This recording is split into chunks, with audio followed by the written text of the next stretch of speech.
Salam əziz şagirdlər. Bugünkü mövzumuz prokaryot orqanizmlər.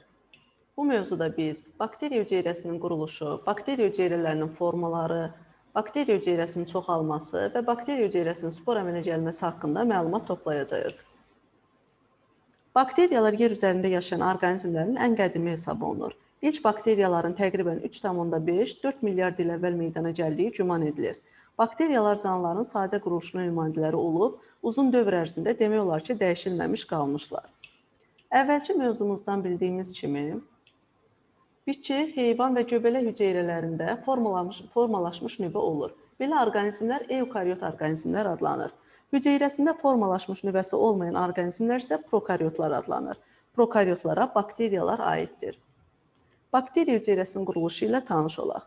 Bakteriya hüceyrəsinin sitoplazması xaricdən plazmatik membranla əhatələnmişdir. Onun da membranının xarici hissəsində qalın və möhkəm hüceyrə divarı olur. Bunlar bakteriya hüceyrəsinin qılafını əmələ gətirir. Hüceyrə divarı üzərində bəzən qoruyucu funksiya yerinə yetirən silişli kapsulada rast gəlinir. Bəzi bakteriyalarda hüceyrə qılafının səthində hərəkətə xidmət edən bir və ya bir neçə qamçı olur. Bəzən qamçısı olmayan hərəkətsiz formalara da rast gəlinir. Bakteriya və digər prokaryotlarda formalaşmış nüvə olmasa da, hüceyrənin mərkəzi hissəsində nüvənin funksiyasını yerinə yetirən irsiyyət maddəsi, həmçinin zülal sintezində iştirak edən ribosomlar olur. Bakteriyalar formalarına görə kürə şəkilli koklar, çöp şəkilli basillər, spiral şəkilli spirillər və vergül şəkilli vibrionlara bölünür. Bakteriyaların əksəriyyəti çox kiçik ölçüdə olduqları üçün onları yalnız mikroskopla görmək mümkündür.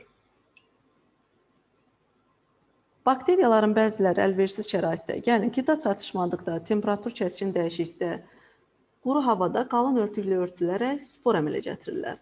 Yunanca spora sözünün mənası toxum, səpin deməkdir. Sporlar külək vasitəsilə asan yayılır. Şərait əlverişli olduqda sporun qabığı dağılır və bakteriya hüceyrəsi yenidən fəaliyyətə başlayır. Bəzi kimyəvi maddələr, məsələn, etil spirti, yodun spirtdə məhlulu və s. bakteriyaların fəaliyyətini dayandıra bilir. Ona görə də dərimiz zədələnərkən bu maddələrdən istifadə olunur. Bakteriyaların kimyəvi maddələrlə məhv edilməsi dezinfeksiya adlanır.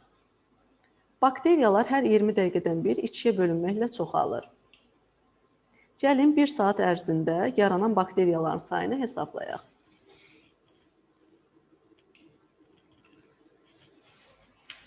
Bir saat ərzində ilk 20 dəqiqədə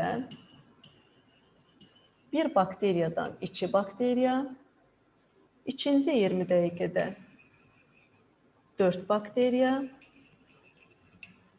üçüncü 20 dəqiqədə isə 8 bakteriya əmələ gəlir. Beləliklə, 1 saat ərzində 1 bakteriyadan 8 bakteriya əmələ gəlir. Bu zaman 7 bakteriya bölünməyə məruz qalır.